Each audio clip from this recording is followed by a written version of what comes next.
발렌시아 유소년팀에 도착한 꼬마 강인이가 친구들에게 태권도 시범을 보입니다. 특전사 출신의 태권도 관장.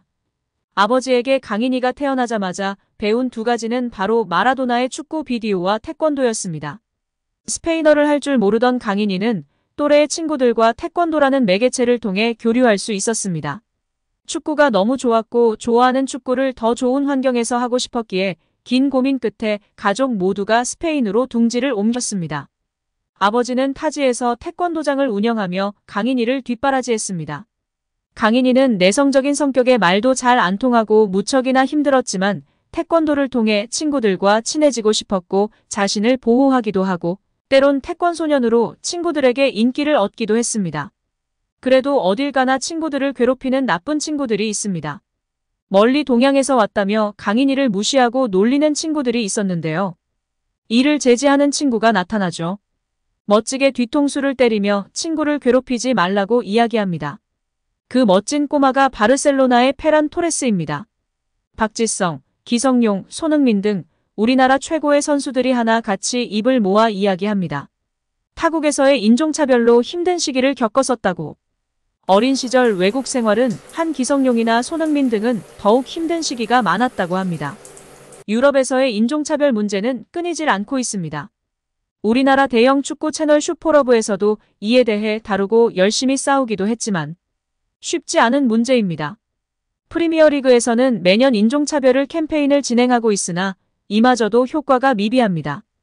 그래도 강인이는 아주 어린 시절부터 스페인에서 생활하다 보니 언어 문제가 금방 해결이 되었고 무엇보다도 스페인 최고 유망 중인 페란 토레스가 곁에 있어 든든한 지원군이 되어 주었습니다. 강인이와 페란 토레스는 발렌시아 유스의 자랑으로 촉망받는 유망주들이었습니다. 유소년 아카데미에 입단하는 것조차 어려운 일이고 스페인의 발렌시아는 꽤 명망 높은 클럽 중 하나였습니다. 그곳에서 그 둘은 재능이 있었지만 서로 의심하며 힘든 경쟁을 하나씩 헤쳐나가는 둘도 없는 절친 사이가 됩니다. 둘은 결국 모두 1군까지 살아남는 기적을 써냈습니다. 수많은 아이들이 1군 데뷔를 못하고 다른 직업을 찾게 되며 발렌시아 같은 대형 클럽은 그 비율이 훨씬 높습니다. 결국 둘은 살아남았고 1군 데뷔의 역사적인 순간을 서로의 SNS에 올려 기념합니다. 어쩌면 그 둘은 가족보다도 많은 시간을 함께 보내며 동거동락하였고 힘든 경쟁 체제에서의 위기, 승리 모두를 맛보며 함께 자라고 성장해왔습니다. 1군 데뷔 이후 강인이는 좀처럼 기회를 부여받지 못하며 힘든 시기를 보내었고 페란 토레스는 스페인 국적이기 때문에 더욱 스포트라이트도 많이 받았고 결국 패배에 의해 맨시티로 이적하게 됩니다.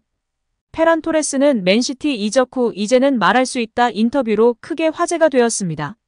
발렌시아 시절 17세 때 처음 1군에 올랐고 그 시절 주장이었던 페레흐는 좋은 주장이 아니었다고 폭로성 인터뷰를 하게 됩니다. 당시 감독이었던 마르셀리노 감독에게 비판 지속되는 위기가 찾아왔고 선수단의 분위기를 흐리고 감독 경지를 몰아붙인 범인은 이강인과 페란 토레스라는 말도 안 되는 말을 주장인 페레흐가 이야기한 것입니다. 감독 경질의 원흉으로 지목된 강인이와 토레스는 어린 나이에 무척이나 힘든 시기를 겪었습니다. 그들을 바라보는 동료들과 스태프들의 눈빛과 행동은 이전과 달라졌습니다. 팀에서 완전히 소외되며 힘든 시간이 지속되었습니다. 페란 토레스는 맨시티로 이적하며 기사회생하였지만 팀에 홀로 남은 강인이를 걱정하던 페란 토레스가 폭로성 인터뷰를 한 것입니다. 그리고 인터뷰를 통해 강인이를 지지하고 응원하였습니다. 저는 강인이를 매우 사랑해요. 그는 더 훌륭한 선수가 될 수 있어요. 그리고 발렌시아는 절대 저에게 했던 실수를 강인이에게도 저질러서는 안 돼요. 강인이에겐 애정과 자신감이 필요해요. 충분한 출전 시간이 주어지고 보장된다면 강인이는 지금보다 훨씬 더 성장할 선수예요. 제가 보장할 수 있어요. 그는 힘든 시간을 보내고 있고 지금 외로워하고 있어요. 어린 시절부터 함께 성장한 그는 이강인의 성격을 잘 알고 있었고 그가 처한 상황을 심각하게 걱정하고 있었습니다. 팀을 떠나서도 자기 자신에게 도움이 되지 않을 인터뷰를 진행하며 소신 발언한 것입니다. 결국 이강인 선수도 마요르카로 이적하게 됩니다. 마요르카 이적 이후 출전 기회를 늘리면서 급격하게 성장하는 이강인 선수입니다.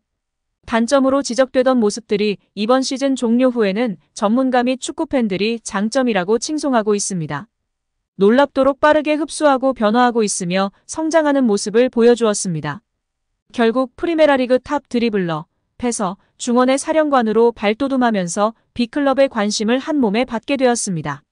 한편 아시안컵 한국 대표팀의 상황도 많은 팬분들의 관심을 받고 있습니다.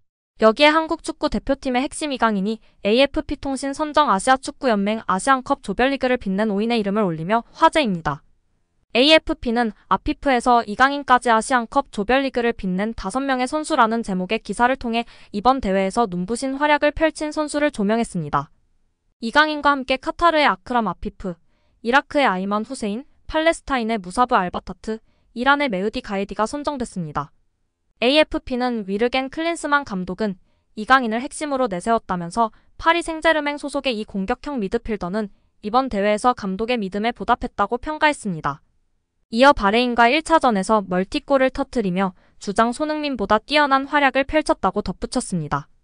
이강인은 말레이시아와 3차전에서도 한 골 1도움으로 활약했는데요. 이번 대회 3골째로 우에다 아야세, 아피프와 공동 2위를 달리고 있습니다. 5골을 터뜨린 후세인이 1위에 랭크돼 있습니다. 이강인은 AFC가 선정한 조별리그 1, 3차전 베스트 11 미드필더 부문에도 이름을 올렸었는데요. 이번 대회 클린스만호의 핵심 역할을 톡톡히 하고 있습니다. AFP는 카타르에서 확실한 믿음을 주지 못한 한국은 이제 로베르토 만치니 감독이 이끄는 사우디아라비아와 16강에서 맞붙는다면서 이강인이 창의적인 플레이, 중거리 슛으로 사우디를 위협하면 1960년 이후 처음으로 우승 트로피를 들어 올릴 수도 있을 것이라고 전했습니다. 여기에 이강인 선수의 귀여움이 폭발했다며 축구 팬들 사이에서 난리가 난 상황이 화제가 되고 있습니다. 말레이시아 경기 후에 있었던 일인데요. 말레이시아와의 경기에서 무승부 후 이강인 선수가 라커룸에 들어가지 않고 누군가를 기다리는 모습이었습니다. 당연히 경기 내용, 결과가 팀적으로 좋지 않았기에 표정이 좋지 않은 모습이었습니다. 이강인이 기다리고 있던 사람들은 말레이시아 코치진이었는데요. 이강인과의 인연이 있었던 국내 코치진이었습니다. 이강인은 말레이시아 코치진과 짧은 만남을 가지고 사인을 해주었는데요. 이 사인이 팬들의 주목을 받고 있습니다. 이강인의 정성어린 사인 속에서 귀여움이 묻어 있었는데요. 바로 짜증난다라는 글귀였습니다. 막내형다운 귀여움이 절로 나타난 사인에 축구 커뮤니티에서 공유되며 화제가 되고 있습니다. 여기에 캡틴 손흥민이 팀 분위기 쇄신을 위해 노력하고 있습니다. 골키퍼를 자청하며 귀여운 표정으로 이슈가 되기도 했는데요. 이번에는 이강인 따라잡기입니다. 이강인 따라잡기는 이미 파리 생제르맹에서 비티냐가 한 차례 선보이며 화제가 되기도 했었는데요. 이를 알고 있었는지 캡틴 손흥민 선수도 이강인 선수를 흉내내며 대표팀 팀 분위기를 올리기 위해 노력하는 모습이 화제가 되고 있습니다.